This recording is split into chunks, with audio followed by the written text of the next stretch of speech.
All right, this is your Unit 3 study guide video. So this first one is just asking for dy dx, same as you did on your quiz. So derivative of 2e to the x is going to just be 2e to the x. For y, we'll have dy dx. On the other side of the equal sign, this is going to be a product rule. So we'll have the first part times derivative of the second, which will be 2y dy dx, plus the second part, and then derivative of just x would be 1. I'm writing that because I'm doing this video for everybody. If you don't want to write it, you don't have to. And then it says minus e to the fourth. Remember, e is a number, so this is just a constant, and so the derivative of a constant is 0, and so that will just go away. Now, this is kind of complicated to do the algebra for because you have to get these dy dx terms onto the same side. So I am going to subtract over this, and actually I'll put the 2 in front, this 2xy dy dx. And then I'm going to have y squared on the other side, and I'm going to subtract over the 2e to the x. And then I'm going to divide out or factor out a dy dx, which will give me 1 minus 2xy, and then equals all the rest of this. And so your final answer is y squared minus 2e to the x divided by all of this. And I'm going to pause a second because I'm seeing a glare, and I'm going to try and fix that. Made that better instead of worse, so we'll go with it. All right, for this one, it says write the equation of the tangent line. So you need a point and a slope. Actually, I'm not even going to rewrite that. We have the point. We just need the slope. So slope comes from the derivative. That'll be 4x cubed. And then this is, again, going to be a product rule. A few different ways you can think about this. I'm going to treat negative 2x as the first function and y as the second function. That'll help me keep my negative in there. The other thing you can do is just distribute a negative through your product rule. As long as both terms end up negative, it's going to be fine. All right. So we have the first function and then derivative of the second plus the second and then derivative of the first. So you can see both of my terms ended up negative. As long as that's the case, then you're good. Derivative of 9 is 0. And then we're going to plug in 1 everywhere we see an x and negative 4 everywhere we see a y. So if I plug in 1 here, that's just going to be 4. This will just be minus 2 dy dx. And then if I plug in negative 4 here, that'll be plus 8. So I have negative 2 dy dx plus 12. I'm just combining my 8 and my 4. We're going to subtract over the 12. Negatives are going to cancel, and I get that my slope is 6 at this point. And then you just put it together and write your equation. All right, particle motion. Actually, this says a particle is moving, but it's really going to be a related rate because I have dt's in here. So we're going to take our derivative, 2x dx dt plus 2y dy dt equals 0. This is just a number that's a constant. Derivative of a constant is 0. So x is 5. Dx dt, it says, is 4. Y is 12. Dy dt is what I'm trying to find. And we do have to get through this without a calculator, okay? 2 times 5 is 10. Times 4 is 40. This will be 24 dy dt. We're going to subtract over the 40 and then divide by 24. And so simplifying that down, they'll both divide by 8. So negative 5/3 is going to be our answer. You have to simplify all the way for multiple choice because, negative 40 over 24 is not going to be an answer choice. All right, here we have mean value theorem.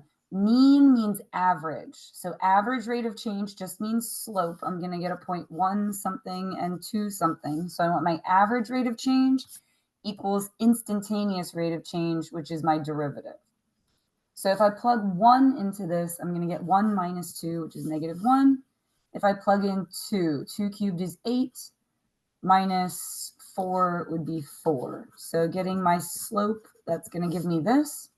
I want to set that equal to the derivative, which will be 3x squared minus 2.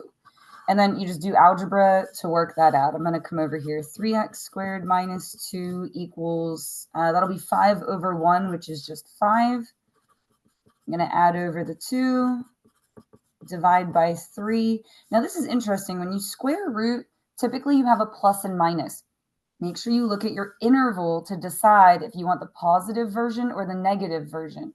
Only the positive version is going to be on this interval. But be really careful, because if this was a negative interval, like this was an interval of negative numbers, you would need the negative. And I guarantee you the positive one is going to be one of the wrong answer choices. So just be careful.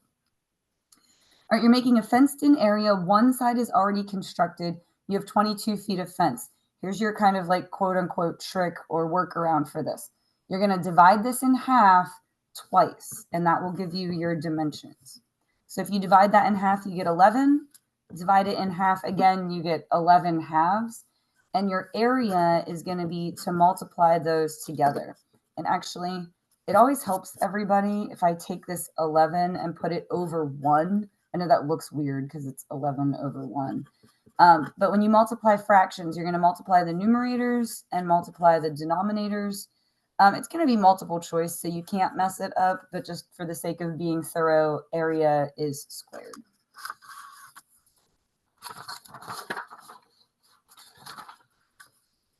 All right, a cylinder is being stretched.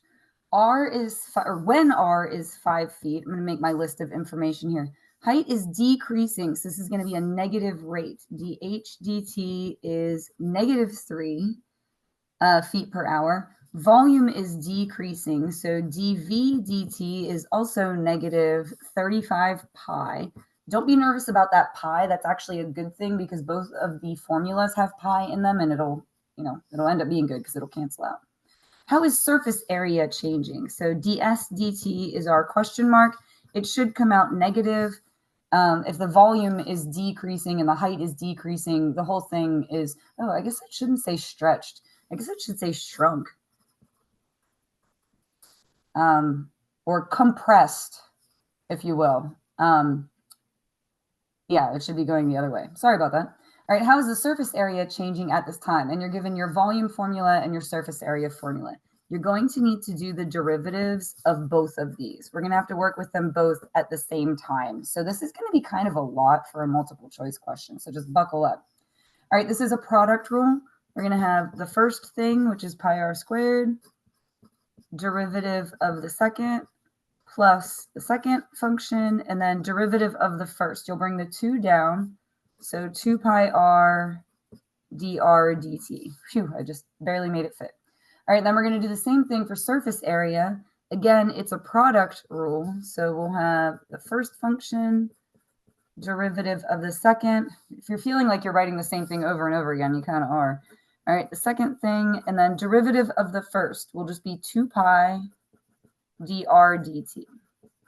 You don't end up with another little r in there like you did with this one. The reason you did is because this 2 came down and it dropped to a 1. Here, you just have a 2 pi out front as your coefficient. So it's just 2 pi, no little r in there, and then dr dt. All right, so what you want to notice about these terms is that they're practically the same, because this is how we're going to relate these to each other. We have an h, we have a 2, we have a pi, and we have a dr dt. The only thing that's different is that r in there. So let's plug in what we know and see where we're headed. A lot of times, if I can't jump straight to an answer, or I don't see the path towards an answer, I'll just take what they gave me and throw it all in there and then just kind of see what happens, all right? So dV dt is going to be -35 pi. R is 5, so this will be 25 pi. I'm going to just write that down. Note to self. There's nothing wrong with a margin problem. dH dt is -3. So putting that together, that will be -75 pi. And then here, I am going to plug in, what do I have? R is 5. So 5 times 2, that'll be 10 pi. I should put pi next. 10 pi h dr dt. So now I'm going to add the 75 pi over. What is that going to be? 40 pi. yeah, good, equals 10 pi h dr dt. And I know it's tempting to kind of cancel out the pi's or divide this over and say that that's 4, but remember, we want these to be like, I'm going to need to substitute this in over here. So just leave it as is for a second. All right, ds dt is our goal in this whole thing. That's what we want to find. Let's see what we can plug in. R is 5, so this part's going to be 10 pi. dh dt again is -3, so that'll be -30 pi. And then here I have, what do we have? 2h pi dr dt. Oh, you know what? Let me leave this instead of 10. Let me leave it as a 2, and then I'll put a 5 in here. I want these to match. So 2 pi. Oh, do I have height? Oh, no. H is in there, just in the other order. Sorry. 2 pi h dr dt. Okay, so this matches with this right here. 2 pi h dr dt. So actually, I am going to divide that 5 over and get 8 pi equals all of this. I'm glad I modeled that for you, though. I looked and tried to make it match, and it didn't quite match, so I adjusted it so that it did. I flipped my pencil over and used the eraser on the other side, and I figured it out, all right? So this 2 pi h dr dt, I can substitute with 8 pi. So that entire thing, I'm substituting with 8 pi, since these are the same. And so that's going to be -22 pi.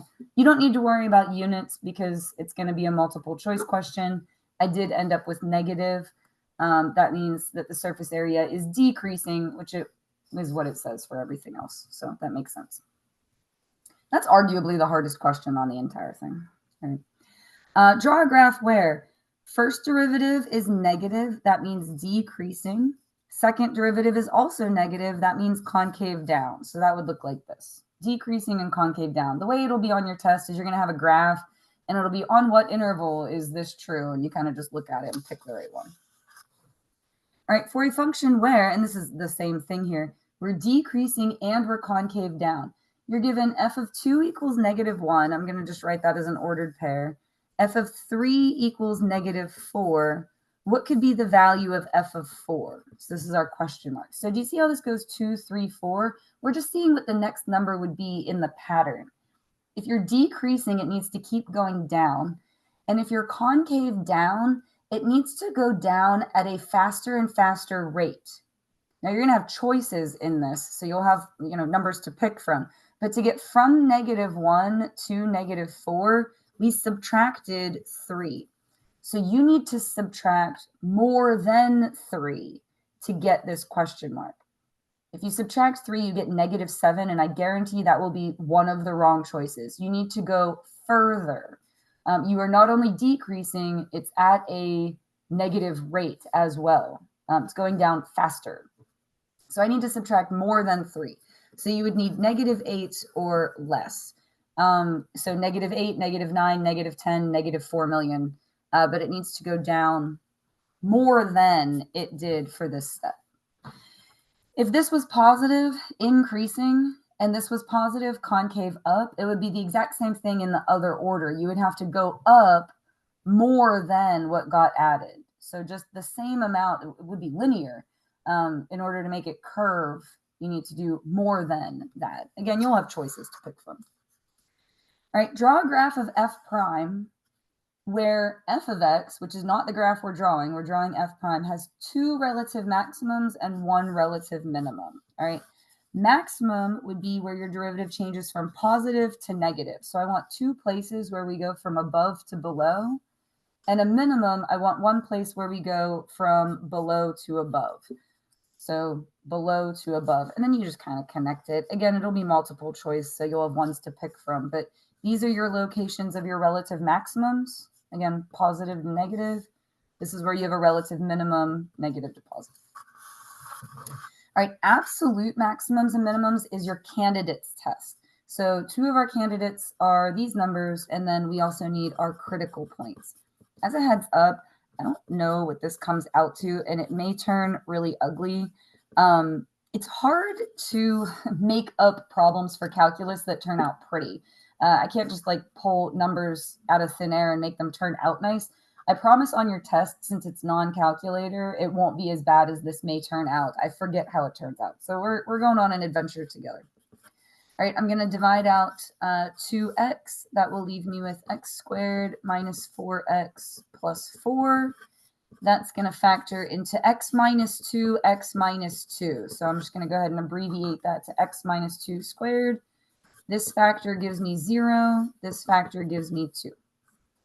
So my candidates are these two endpoints and then 0 and 2.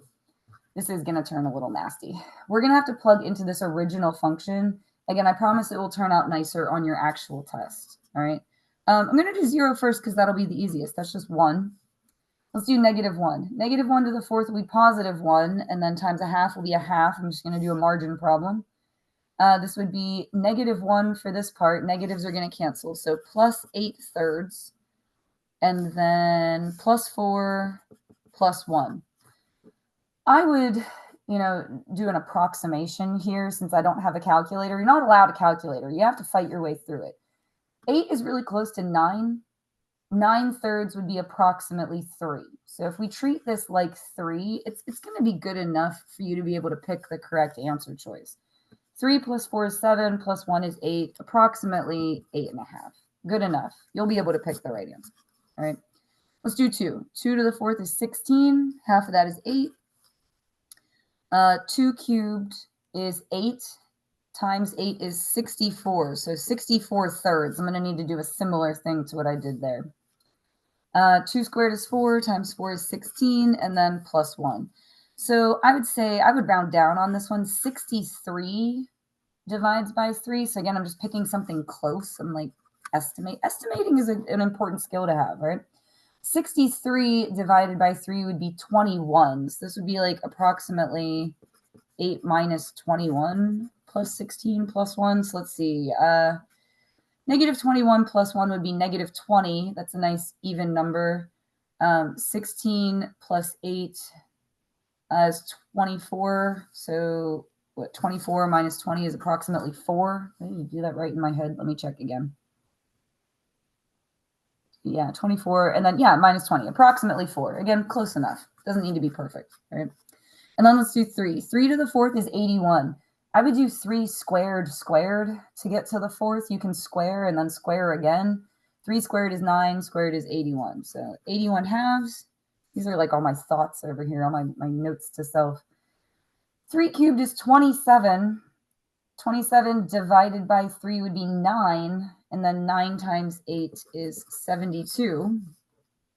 If no one ever explained it to you, this bar in a fraction means divide. So again, 3 cubed is 27. Divided by 3 is 9. 9 times 8 is 72. 3 squared is 9 times 4 is 36. And then plus 1. I would combine these first. That would be -36. Plus 1 would be -35. Let me round this to 80. We'll just round off. That would be approximately 40 minus 35, so approximately 5. Close enough. All right, we want absolute maximum. That's going to be this one. Now I approximated. It's not exactly 8.5. We got that from this. But when you go to do multiple choice, it'll be the one that's closest. So I'm going to say 8.5 at x equals -1. You'll be able to get close enough to your answer choice to choose A, B, C, or D. I promise. You'll be able to pick it. And the numbers will turn out nicer on your test. I have made up this problem, and that's why it didn't turn out pretty. So you can blame me for that. There's inflection points, so we're going to need a second derivative. First derivative will be 10x to the fourth minus 40x cubed, and then just keep on going. That will be 40x cubed minus 120x squared. Set it equal to 0. I can factor out a 40x squared. Oh, this is going to be interesting. What's left will be x minus 3. Critical points are critical points no matter what. But inflection points only count if there is a change. This one's going to give you 0. This one's going to give you 3. But do you see how this is squared? That is always going to be positive. You're not going to have a change from positive to negative or negative to positive. So that is not going to be an answer, only this one. I guarantee you on the multiple choice, they would make that one of the wrong choices. So again, for inflection points, there has to be a change. All right, here we are told first derivative equals 0. That means it's a critical point. And we're told second derivative is -1. Do not get hung up on the fact that it's -1. The only thing that is important about that is that it is negative. That means concave down, and it's going to look like this. So if you have a critical point, that would mean it's a relative maximum. And that's what the question is asking is, what is going on there? And again, you'll have answer choices. All right, this is a graph of f prime. We want inflection points. That is where the graph of the derivative changes from increasing to decreasing or decreasing to increasing. These constant sections do not count. None of those count. All right, constant doesn't count. This is the only one that goes from increasing to decreasing.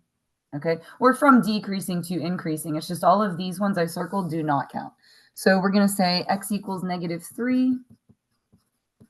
Because f prime changes from increasing to decreasing there. And you can abbreviate increasing and decreasing, that's loud. All right, using that same graph, we want where the graph of f, which again is not this graph. This is the graph of f prime. They're asking you questions about a graph that you are not looking at. We want increasing, that would be where the derivative is positive. And concave down, that would be where the derivative is decreasing. So that's going to be our justification. So positive, that's above sea level, so above the x-axis, and decreasing. So that will be this section, -3 to -2. And then also, again, the constant part doesn't count. From, where is that, 4 to 5. We're going to say because f prime is positive and decreasing there. I love those ones. Those are so easy to write out the explanations for. And it's a point for the answer and a point for the reason. So these are free response. Point for the answer, point for the reason. They're 2 each. They're easy to get both points for. All right, still using that same graph. Where is the graph of f decreasing? That would be where the derivative graph is negative, so below sea level. I don't think this got cut off anywhere, so we're going to go ahead and say -infinity. So below the x-axis, I want -infinity to -4. Union, you know what? That's not exactly on -2. Can I call it -2 though? On your test, it'll be an exact number. Again, that's just because I had to make this up and I couldn't make it perfect. So -2, we'll say to 2.5. And then also 5 onwards. So we'll say 5 to infinity. And sorry, I ran into my note there. That would be a multiple choice one. So you'd have choices to pick from. All right, concavity, we want a second derivative. So the first derivative, it's a product rule. First thing, derivative of the second, that's itself, plus the second thing, derivative of the first. All right, let's keep going. This is going to be another product rule. So first derivative of the second plus second derivative of the first. We kind of just did the problem over again. So again, this was a product rule that gave us this. And then this is really just minus e to the x. That's going to be itself. So minus e to the x. We want to set it equal to 0. Each term has an e to the x. So I'm going to factor that out. That will leave me with -x minus 1 minus 1. E to the x is positive all the time. If you need a visual, it looks like this. That's not going to help us with, determining concavity. That's just positive all the time. If you want to make a number line for e to the x, it would look like this, plus, plus, plus, plus, plus, plus. All right, so that's not helpful. We really just need to look at this part. This is -x minus 2. I'm going to make a number line for that. That's going to change at -2. If you set this equal to 0, that's what you're going to get. So let's pick a test number on this side, like -3. If you plug in -3 here, it's going to look like this. 3 minus 2 is positive. If you plug in a number on this side, like 0 or 12 or 73 million, it's going to come out negative. And concave up is where this is positive. So your final answer is negative infinity to -2. We want this section where the second derivative is positive. That gives you concave up. All right, if a function is continuous, so I feel like this is probably going to be IVT. This is probably going to be intermediate value theorem. F of 1 equals 7. I like to have an ordered pair. Sorry, I just like to write it that way. You don't have to. This is like a me thing. All right, and then 310. What is guaranteed by the intermediate value theorem? All right, you're going to have choices here to pick from, but you would be guaranteed something in between 7 and 10. So it might say something like f of x equals 8, or f of x equals 9, or f of x equals 9.5.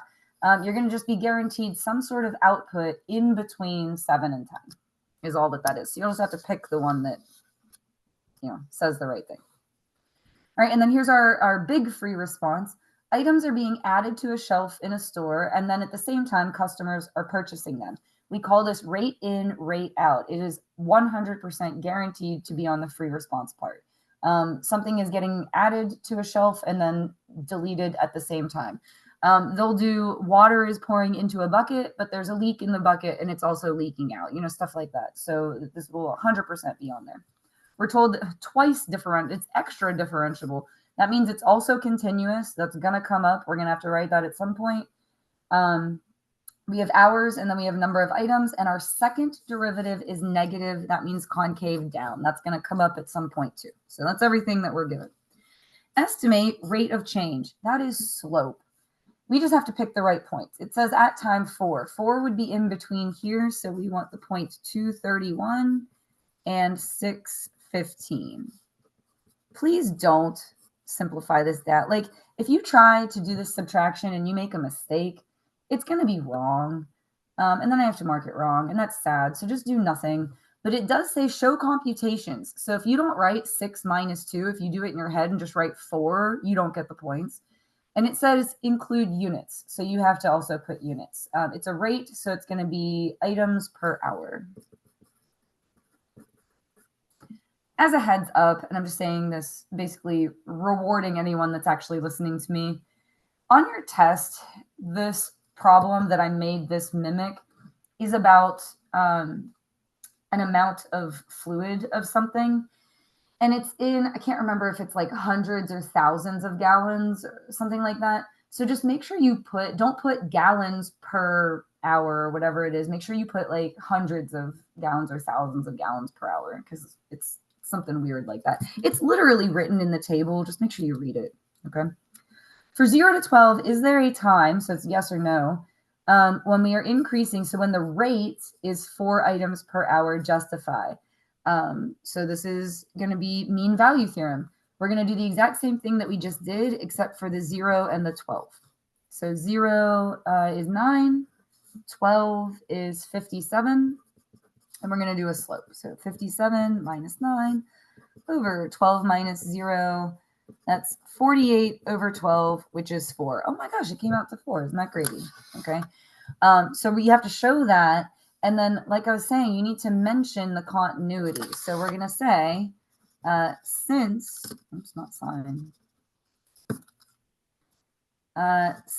A of t is differentiable, comma, it is continuous. Now, I'll take diff and con. Please, on your AP exam, write out the whole word, because I'm not 100% sure about those ones.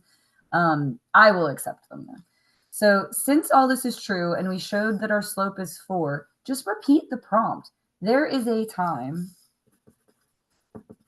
I know it's annoying, but the answer is right there. There is a time when A of t is increasing at 4 items per hour. I guess I should also say on 0 to 12. I would mention that as well. Usually they want it at a particular time or on a particular interval, so I would probably mention that too. But basically, you're just repeating what's written there. If that was a lot for you, at least find the slope. That's worth a point. All right, it is known that the derivative at 9 is 6. Use local linear line. We want to write an equation of a line at time 9. So I need a point and a slope. Linear means line. It's going to be 9, 18. And then our slope is 6. That's why they gave us that. So y minus 18 equals 6, x minus 9. Technically, this should be a and this should be t. They'll still give it to you if you use x and y. I always do. I'm more used to using x and y. And then we want to approximate at time 8. The reason we're allowed to do 8 is because it's pretty close to 9. I would argue 8 is not very close to 9. I would want it to be more like 8.9 or 9.1 or something like that. But, you know, I digress.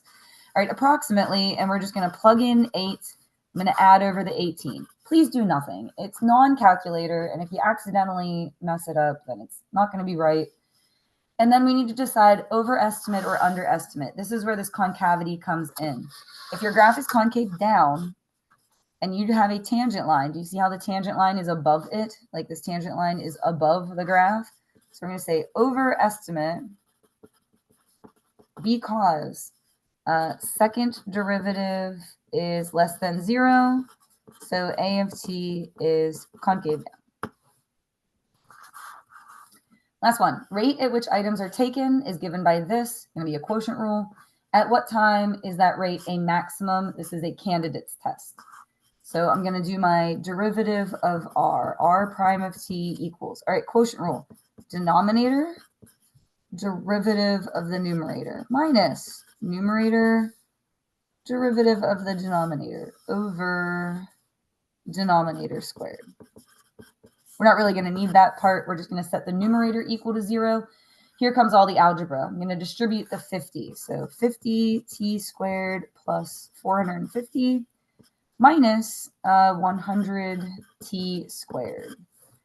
I'm going to combine these together. That will be negative 50t squared. I'm going to subtract over the 450. Negatives cancel. If you divide by 50, that's going to give you 9. T is 3. Technically and negative 3, but that's not on the interval. So we're going to plug back in to the original function, this right here. I want my endpoints, so 0 and 12, and then my critical point, which is 3. If you plug in 0, you're going to get 0. If you plug in 3, that'll be 150 over 18. Let me see if I can reduce that down a little bit. They'll both divide by 2. So what is that, 75 over 9? I just need to figure out which one's the biggest, all right? And then if we do 12, oh geez. 5 times 12 is 60. So that would be 600 over 144 plus 9.